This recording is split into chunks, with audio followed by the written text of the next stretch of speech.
अऊज़ु बिल्लाहिस्समीइल अलीम मिनश्शैतानिर्रजीम मिन हम्ज़िही व नफ़्ख़िही व नफ़्सिही बिस्मिल्लाहिर्रहमानिर्रहीम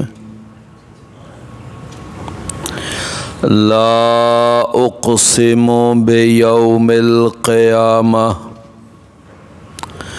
वला उक़्सिमु बिन्नफ़्सिल लव्वामह अयहसबुल इंसानु अल्लन नजमअ इज़ामह बला क़ादिरीन अला अन नुसव्विय बनाना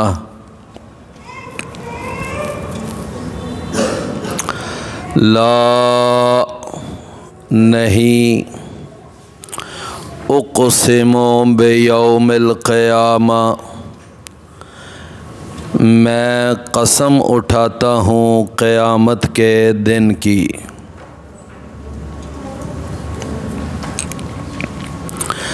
वला और नहीं उक़्सिमु बिन्नफ़्सिल लव्वामा मैं कसम उठाता हूँ मलामत करने वाले नफ्स की।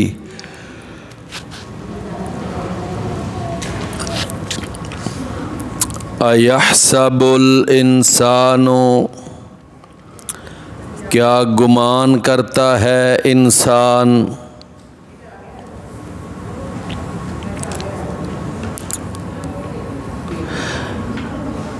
एक कुर्सी ज़रा पता करे जो ना बस कुर्सी एक की गल है जी कुर्सियाँ बड़ियाँ घट लगाइया ने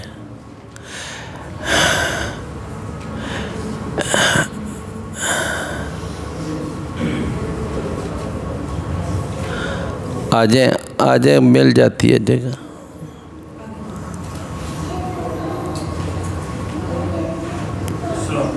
वाले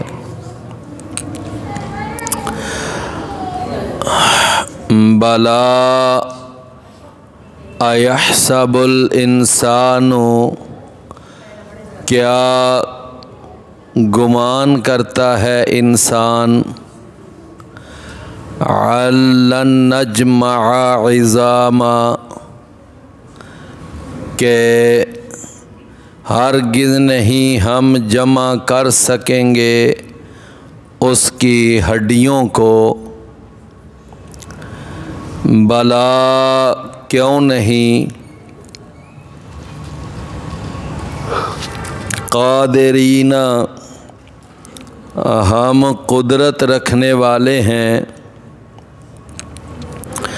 अला अन नुसव्विया ऊपर इस बात के कि हम बराबर कर दें हम दुरुस्त बना दें बनाना हो इसके जोड़ों को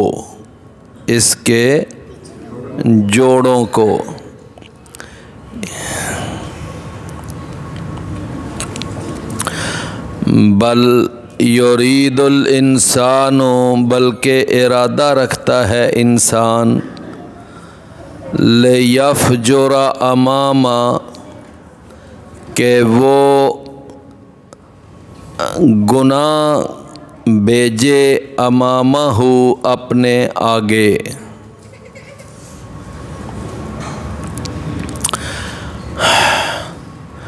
ये सूरतुल क़ियामा है जो नबी सल्लल्लाहु अलैहि वसल्लम फ़जर की नमाज़ों में ज़्यादा पढ़ा करते थे।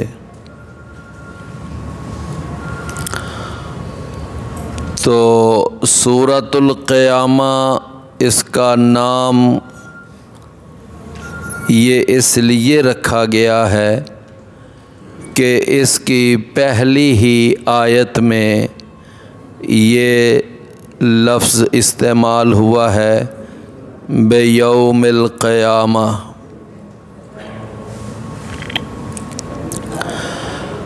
क़यामत जो यानी इस कायनात का एंड है,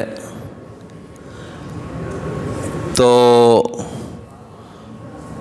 उस क़यामत के जो और भी कई नाम कुरान मजीद में अल्लाह ने बयान किए हैं।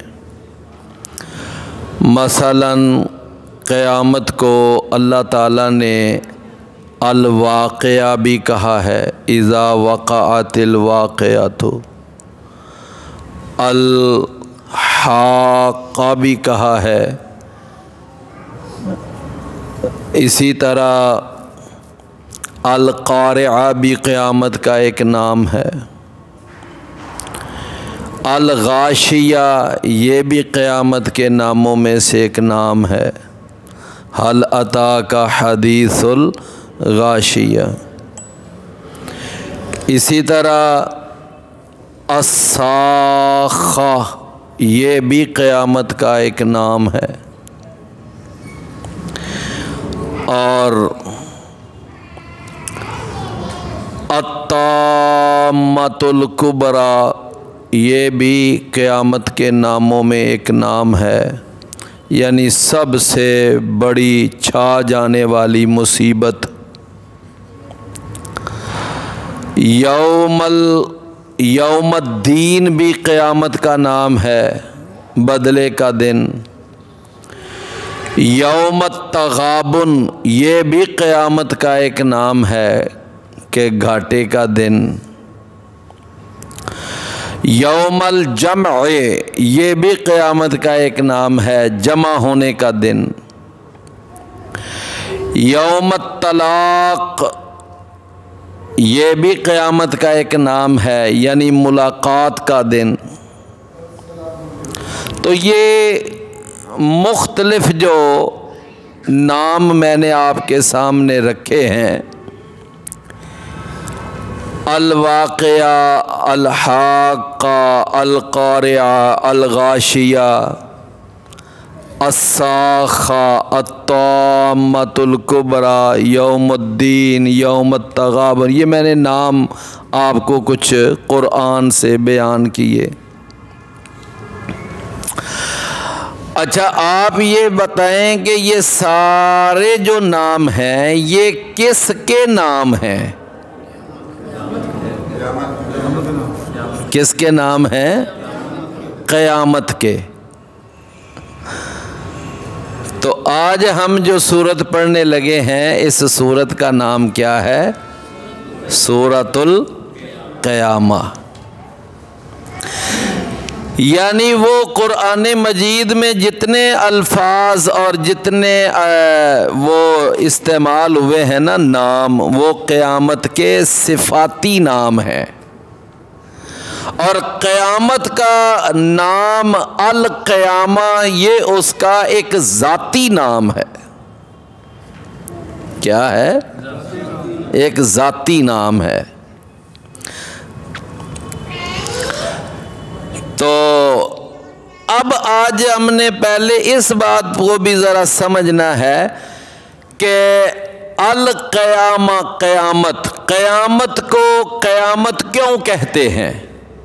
क़यामत को क़यामत क्यों कहते हैं?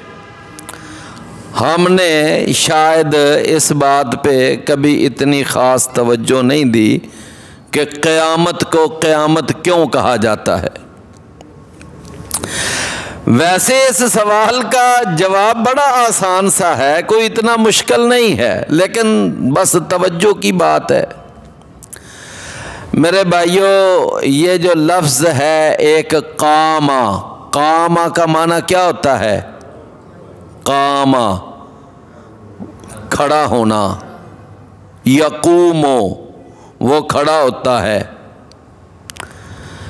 अल-क़याम, क़याम का माना क्या होता है? खड़ा होना। जब हम नमाज पढ़ते हैं तो नमाज के जो बड़े बड़े 4 अरकान हैं, क़याम, रुकू, सजदा, तशहुद, ये 4 ही बड़े अरकान हैं ना। इनमें से पहला रुकन जो है उसको क्या कहते हैं? क़याम। क्यों क़याम कहते हैं? इसलिए कि खड़ा हुआ जाता है। क़याम का माना होता है खड़ा होना, तो वो चूँकि खड़े होकर सूरतुल फातिहा पढ़ते हैं, फिर कोई और सूरत पढ़ते हैं, तो इसलिए इसको क्या कहते हैं? क़याम। अच्छा, अब इसी तरह कुरान मजीद में अल्लाह ताला ने, पता है ना, वो एक सूरतुल मुतफ़्फ़िफ़ीन आती है जी, वहाँ पर फरमाया वैलुल लिल मुतफ़्फ़िफ़ीन, के बहुत बड़ी हलाकत है उन लोगों के लिए जो कमी करने वाले हैं। किस तरह कमी करते हैं? अल्लज़ीना इज़्क़तालू अलन्नास यस्तौफ़ून, कि जब वो लोगों से कोई सौदा लेते हैं तो वो पूरा पूरा लेते हैं, बड़ी बेदार मग़ज़ी के साथ, बड़ी होशियारी के साथ, और पूरे चुकन्ने होकर खड़े होते हैं। किसी को ना फिर वो कम नहीं तोलने देते, कम नहीं मापने देते, पूरे अलर्ट होकर वहाँ खड़े होते हैं। लेकिन वइज़ा क़तालूहुम अव वज़नूहुम वइज़ा कालूहुम अव वज़नूहुम युख़सिरून, लेकिन ऐसे यानी कि बददियानत है कि जब किसी को खुद कोई चीज़ माप कर देते हैं या तोल कर देते हैं तो युख़सिरून, फिर वो कमी करते हैं, फिर वो डंडी मारते हैं। समझे ना? तो अल्लाह ताला ने इनके लिए क्या फरमाया कि ये हलाकत के हकदार हैं, कि जो इस तरह का घिनौना अमल करते हैं कि लोगों को सौदा कम देना, लोगों को चीज़ कम देना, पैसे पूरे लेना लेकिन सौदा कम देना। तो अल्लाह ताला ने इनके बारे में क्या फरमाया? फरमाया अला यज़ुन्नु उलाइका अन्नहुम मबऊसून, क्या इनको इस बात का एहसास नहीं कि ये कब्रों से उठाए जाएंगे? कब?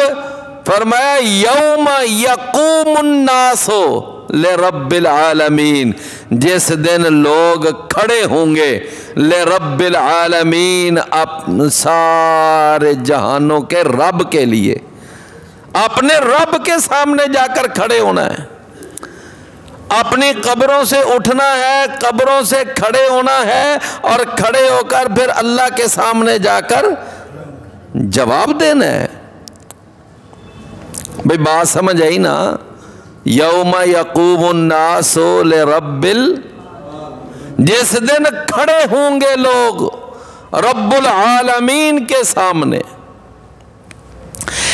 इसी तरह एक और आयत है, आप लोगों को याद होगी कि सूरह अर्रहमान की मशहूर आयत है, वलिमन खाफा मकामा रब्बिही जन्नतान, वलिमन खाफा मकामा रब्बिही, वास्ते उस शख्स के जो अपने रब के सामने खड़ा होने से डर गया, उसके लिए 2 जन्नतें हैं।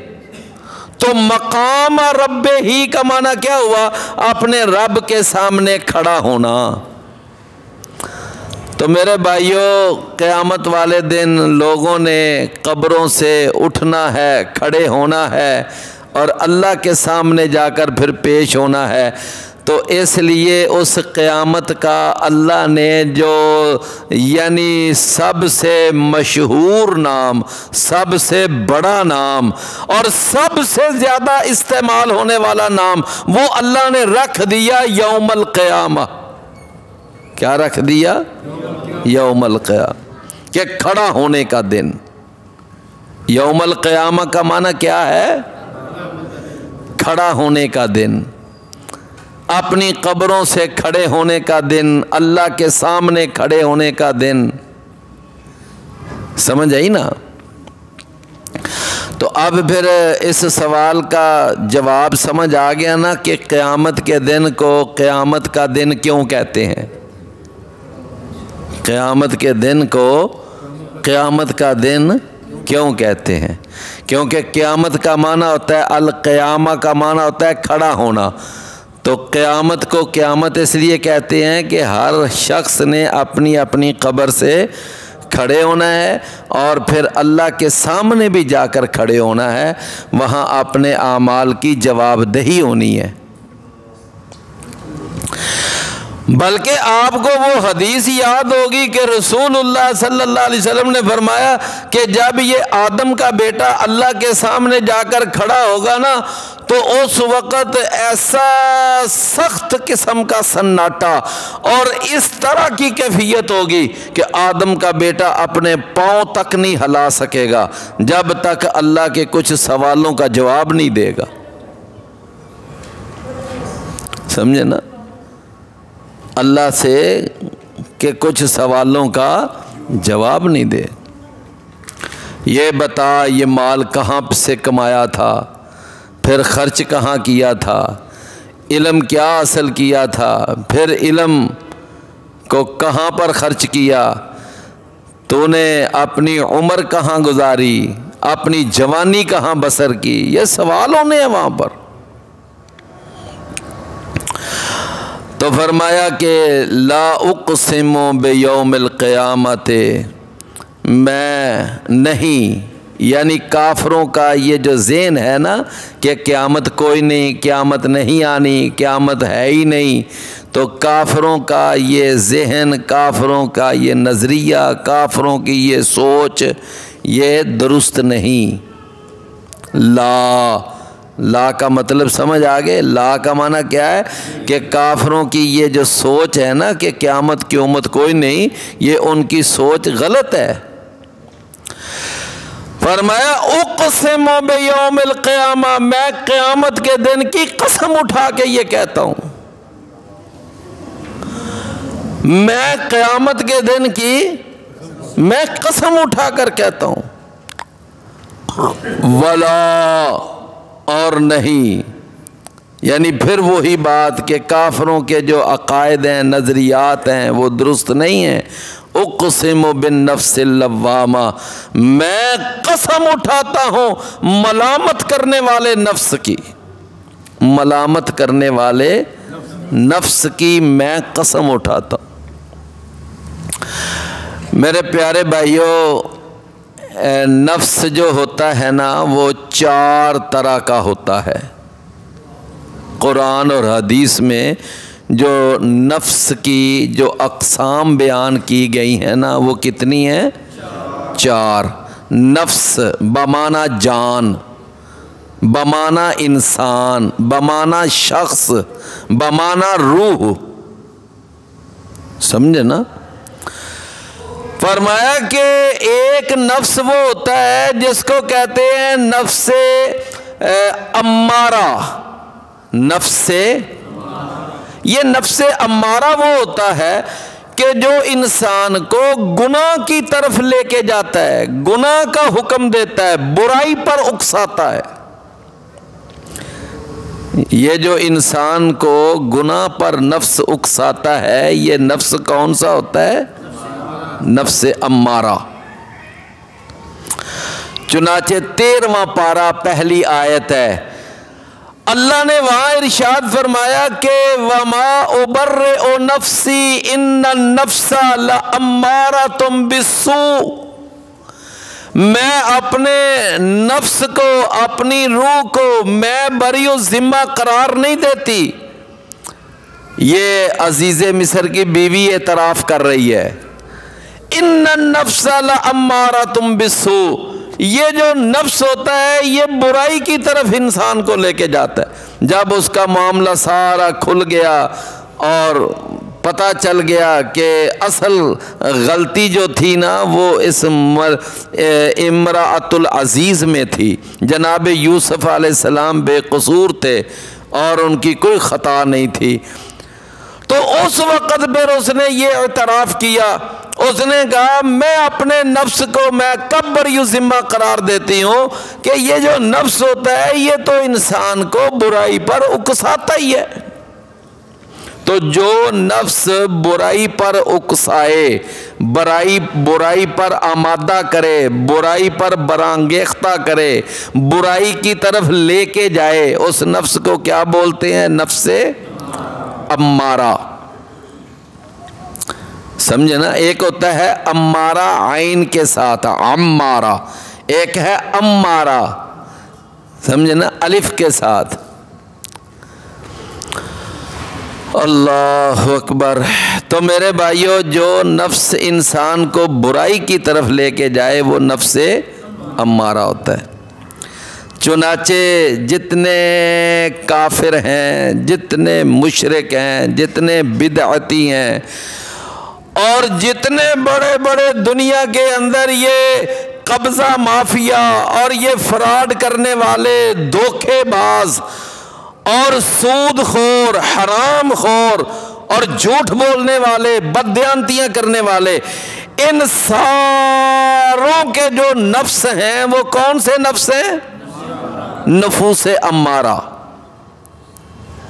वो कौन से हैं? नफूसे बुरे नफ्स, बुरे नफ्स।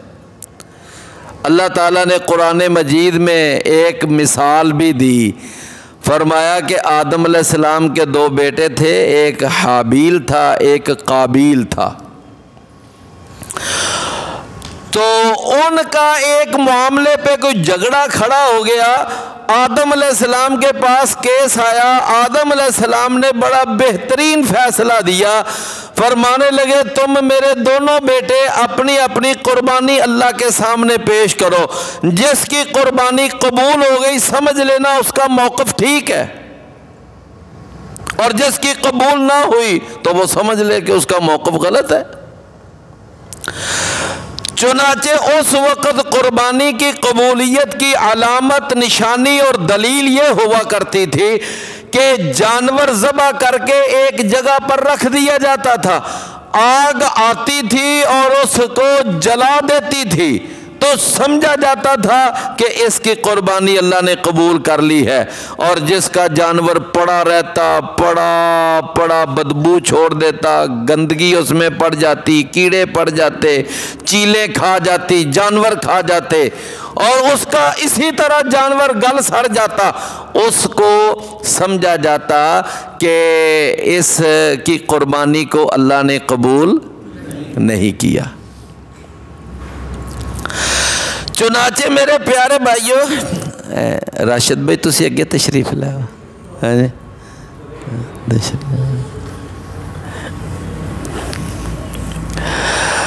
तो जनाबे आदम अलैहिस्सलाम ने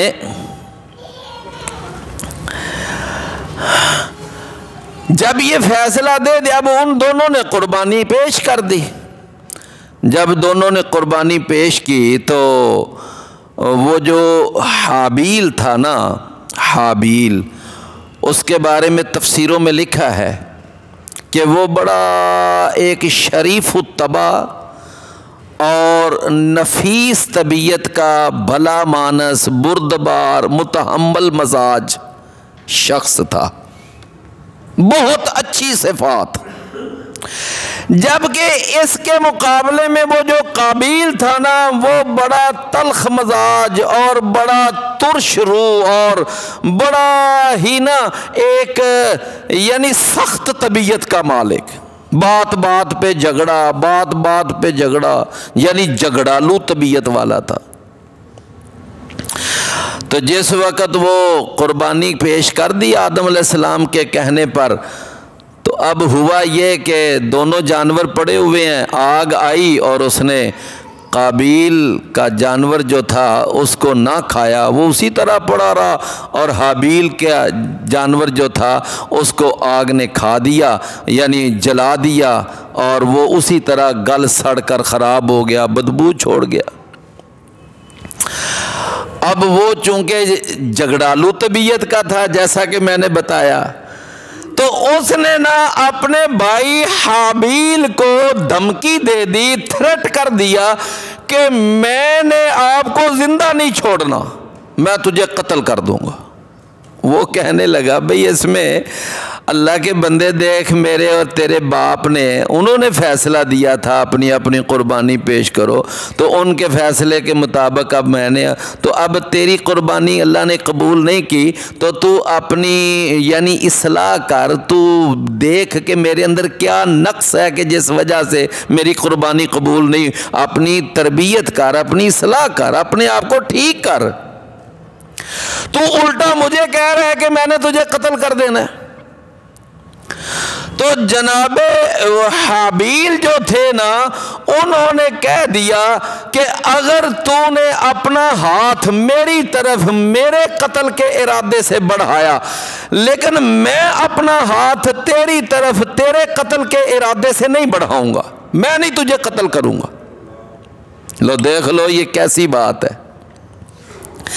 सही बुखारी में हदीस आती है, सही बुखारी में अल्लाह के नबी सल्लल्लाहु अलैहि वसल्लम ने फरमाया कि जब दो मुसलमान दोनों ही तलवारें लेकर एक दूसरे के सामने आ जाएं, दोनों ही तलवारें लेकर एक दूसरे के सामने आ जाएं और वो दोनों ही एक दूसरे को कत्ल करने के दरपे हों, फरमाया अब उनमें से एक का वार चल जाए दूसरे के ना चले, तो एक कत्ल हो जाए दूसरा बच जाए, तो आपने फरमाया कातिल भी और मकतूल भी दोनों जहन्नम में, कातिल भी और मकतूल भी दोनों जहन्नम में। अल कातिलु वल मकतूलु किलाहुमा फिन्नार, ये सही बुखारी की हदीस है। तो सहाबा ने पूछा अल्लाह के रसूल, कातिल के जहन्नम में जाने की बात तो समझ आ रही है, तो मकतूल क्यों जहन्नम में जा रहा है? तो आपने फरमाया वो इस वजह से जहन्नम में जाएगा कि वो भी तो अपने उस भाई को कत्ल करने का इरादा रखता था, लेकिन वार उसका नहीं चला, वार दूसरे का चल गया, तो ये अपनी उस नीयत की बुनियाद पर जहन्नम में जाएगा। वो अपने अमल की बुनियाद पर जन्नत में चला गया, ये अपनी नीयत की बुनियाद पर जहन्नम में चला गया। क्यों भी बात समझ आ रही है ना? तो आप देखें कि आदम अलैहिस्सलाम का वो जो दूसरा बेटा है ना हाबील, वो क्या कहता है? वो कहने लगा कि मैं अपने लिए जहन्नम का गड्ढा नहीं खोदूंगा कि तू मुझे कत्ल की धमकी दे रहा है, मैं भी उसी तरह तेरे मुकाबले में आ जाऊं और मैं कहूंगा अच्छा फिर देख लेते हैं, मैदान दौड़ यानी कि एक जैसा होता है, फिर देखते हैं तू क्या करता है मैं क्या करता हूं। नहीं, उसने कहा नहीं, तू कत्ल करने के इरादे से आगे बढ़ेगा, मैं नहीं करूंगा। मेरे भाइयों, इस्लाम तरबियत ही ये देता है, ये इस्लाम की तरबियत है। नबी करीम सल्लल्लाहु अलैहि वसल्लम ने फरमाया ना कि रोज़े की हालत में हो कोई बंदा और उसको कोई दूसरा बंदा उसको गाली गलोच करे, उसको लान तान करे, बुरा भला उसके साथ लड़ाई झगड़े की कोशिश करे, तो वो आगे से क्या उसी तरह बराबर सराबर उसके साथ जवाब दे? नहीं। फरमाया कि वो उसको बस इतना कह दे इन्नी साइमुन, भाई मैंने रोज़ा रखा हुआ है, मैं तेरी गाली का जवाब गाली से नहीं, तेरे लान तान का, तेरे बुरा भला कहने का मैं नहीं इस तरह का जवाब, मैं बर्दाश्त करूंगा, मैं तहम्मुल से काम लूंगा। यह है इस्लाम की तरबियत। और वो हदीस भी आपने सुनी होगी कि रसूलुल्लाह सल्लल्लाहु अलैहि वसल्लम ने फरमाया, आपने फरमाया कि जानते हो कि पहलवान कौन होता है? जानते हो पहलवान कौन होता है? तो सहाबा ने कहा अल्लाह के रसूल, पहलवान ये तो एक आम सी बात है, पहलवान कौन होता है? अश्शदीदुल्लज़ी यसरअ, पहलवान वो होता है जो अपने मद्दे मुकाबल को बुछाड़ देता है। उसको ज़मीन पर पटक देता है और उसके सीने पे चढ़ जाता है। रसूलुल्लाह सल्लल्लाहु अलैहि वसल्लम ने फरमाया फिर तुम गलत माना समझे हो, ये पहलवान नहीं है।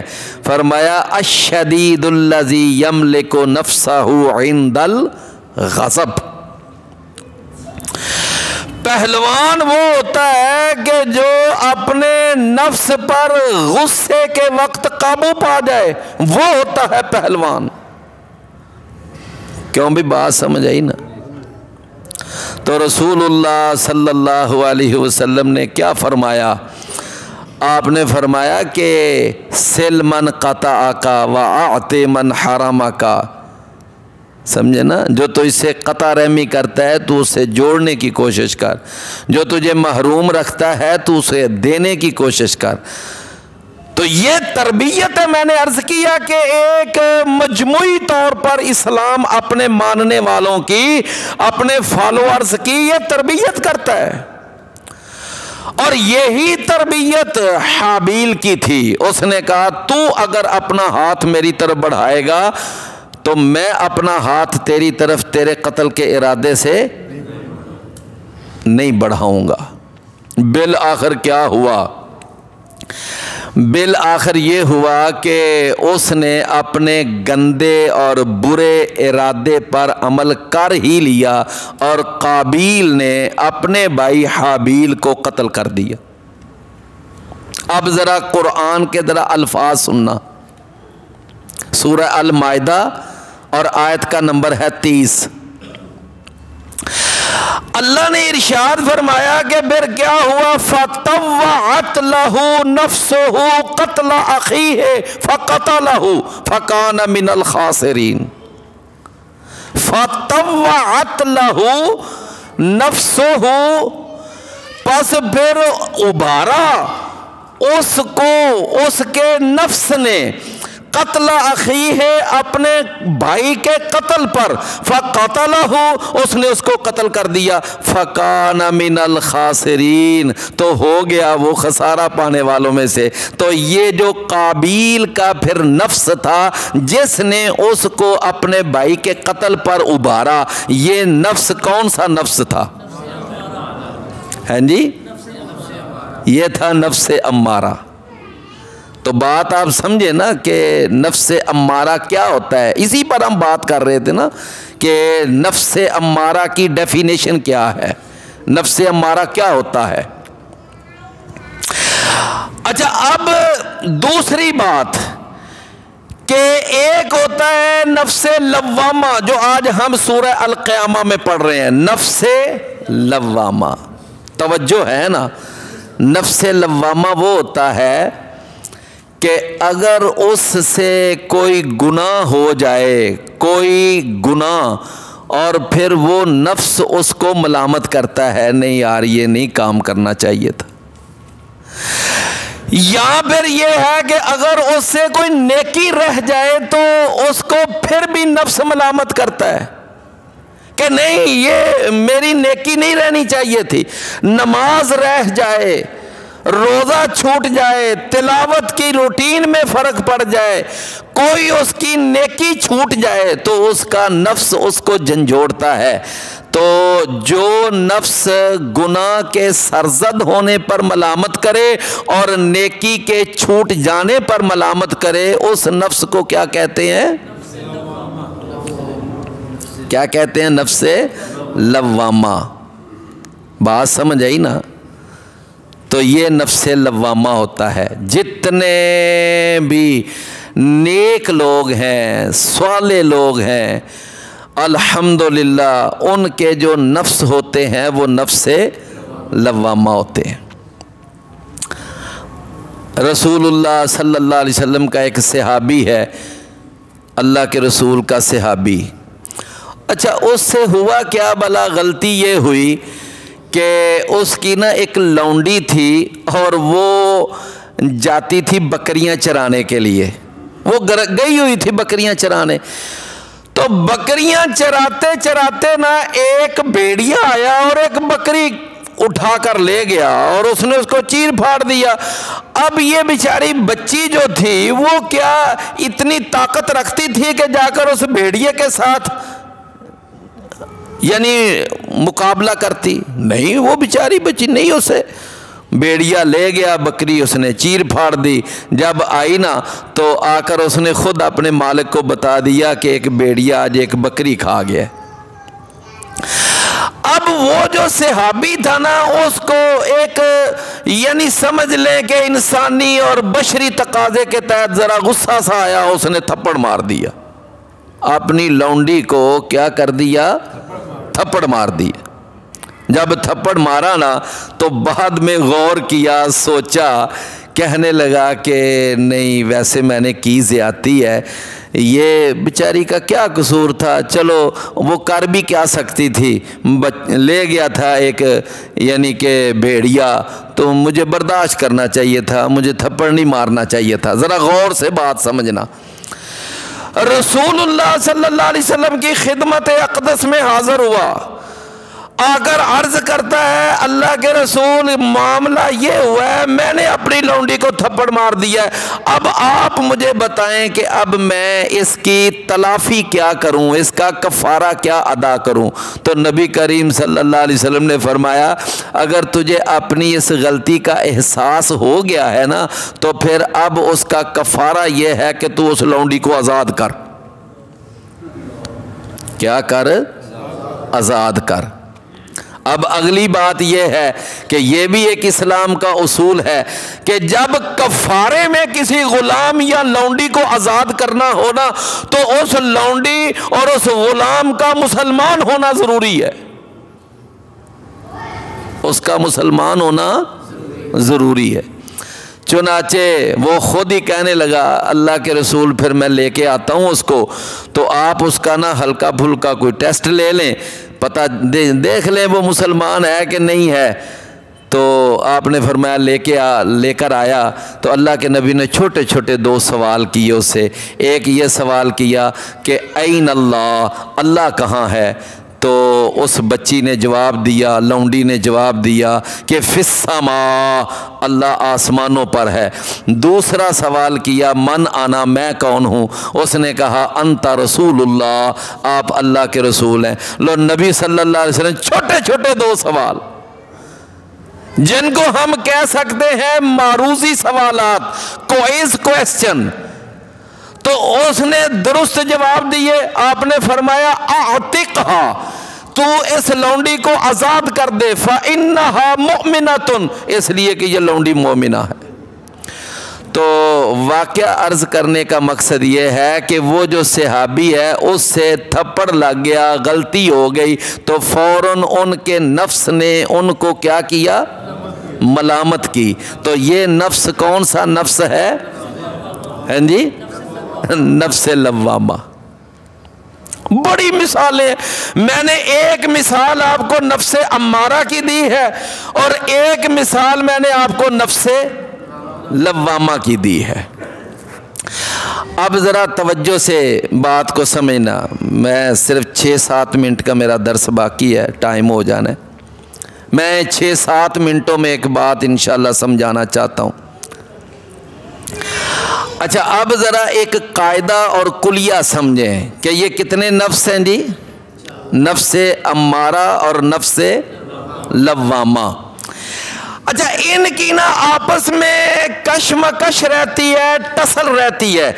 और अगर यूँ समझें कि ये नफ्स अम्मारा है, ये नफ्स लव्वामा है, अगर टसल में कशमकश में नफ्से लव्वामा अम्मारा ऊपर आ जाए, गालिब आ जाए और नफ्से लव्वामा दब जाए, वो मगलूब हो जाए, तो फिर एक तीसरा नफ्स मार्ज़ वजूद में आता है जिसको कहते हैं नफ्से खबीसा। फिर कौन सा नफ्स वजूद में आता है? ये नफ्से खबीसा किसका होता है? कि जिसका नफ्से अम्मारा गालिब आ गया, नफ्से लव्वामा बेचारा दब गया, वो दब गया। गालिब कौन आ गया? अम्मारा। और इसी तरह अगर नफ्से लव्वामा गालिब आ जाए और नफ्से अम्मारा दब जाए, वो मगलूब हो जाए, तो फिर एक चौथा नफ्स मार से वजूद में आता है, उसको कहते हैं नफ्से तय्यबा। वो कौन सा होता है? नफ्से तय्यबा। तो कुल कितने नफ्स हो गए? 4। नफ्से अम्मारा, नफ्से लव्वामा, नफ्से खबीसा और नफ्से तय्यबा। नफ्से तय्यबा को कुरान ने नफ्से मुतमइन्ना भी कहा है। या अय्यतुहन नफ्सुल मुतमइन्ना इरजिई इला रब्बिके राज़ियतम। अच्छा, वो बड़ी मशहूर हदीस आपको याद होगी कि रसूलुल्लाह सल्लल्लाहु अलैहि वसल्लम ने फरमाया कि जब किसी भी शख्स के जान के निकलने का वक्त होता है तो फिर फरिश्ते आते हैं। तो अगर तो वो नेक आदमी होता है, नमाजी होता है, परहेजगार, ईमान वाला, इस्लाम वाला, तो उसकी जब आकर वो जान कब्ज़ करते हैं तो आकर फिर फरिश्ते उसको क्या कहते हैं? उसको कहते हैं या अय्यतुहन नफ्सु तय्यबा, या अय्यतुहन नफ्सु तय्यबा उखरुजी इला रब्बिके, तू अपने रब की तरफ जा, अपने रब की रजामंदी की तरफ जा, अपने रब की खुशनुदी की तरफ जा, इस हाल में कि तेरा रब तेरे ऊपर राजी है। तो उसको फिर बड़ा खूबसूरत प्रोटोकॉल मिलता है, खुशबूदार रुमाल के अंदर उसकी रूह को पैक किया जाता है और फिर फरिश्ते बड़े बड़े चाह के साथ, चाहत के साथ एक दूसरे से पकड़ते हैं। आसमान के करीब ले जाकर फिर उसके लिए इजाज़त तलब की जाती है कि इसके लिए इजाज़त है ऊपर आने की। फरिश्ते फिर उनको इजाज़त मिलती है, फिर वो रूह आला इल्लियीन में चली जाती है। कहाँ? आपने फरमाया जब किसी काफिर या मुशरिक या मुनाफिक या मुल्हिद की जान कब्ज़ करते हैं तो फिर वो उसको क्या कहते हैं? फरिश्ते कहते हैं कि या अय्यतुहन नफ्सुल खबीसा, तू जा ए खबीस जान, अपने रब की नाराजगी की तरफ जा, तेरा रब तो इससे नाराज है। फिर वो उसकी जान कब्ज़ करते हैं। इतनी स्मेल, इतनी बदबू कि नफरत के साथ वो उसकी रूह को एक दूसरे की तरफ फेंकते हैं, गंदे टाट में लपेटते हैं, आसमान के करीब ले जाते हैं, इजाज़त मांगते हैं, इजाज़त नहीं मिलती। फरमाया कि ला तुफ़त्तहु लहुम अबवाबुस समा, उनके लिए आसमान के दरवाजे खोल ही नहीं जाते। फिर वो उस रूह को नीचे फेंक देते हैं और फिर वो रूह कहाँ चली जाती है? सिज्जीन में। कहाँ? तो मेरे प्यारे भाइयों, आप समझ गए हैं ना कि नफ्से अम्मारा कौन सा होता है और नफ्से लव्वामा कौन सा होता है और नफ्से तय्यबा कौन सा होता है और नफ्से खबीसा कौन सा होता है। ये मैंने चारों की आपको यानी कि तफसील बयान की है। तो बाकी इंशाअल्लाह सबक फिर आगे पढ़ेंगे। आज इतने पर ही इक्तफ़ा करते हैं। हम कोई 2-4 मिनट इंशाअल्लाह राशिद भाई से भी नसीहत सुनेंगे। मैंने उनके लिए 3-4 मिनट बचा दिए हैं। ला उक़सिमु बियौमिल क़ियामा, नहीं मैं कसम उठाता हूँ किसकी? क़यामत के दिन की। वला उक़सिमु, और नहीं मैं कसम उठाता हूँ बिन नफ्सिल लव्वामा, किसकी? नफ्स लव्वामा की। अल्लाह अमल की तौफ़ीक़ अता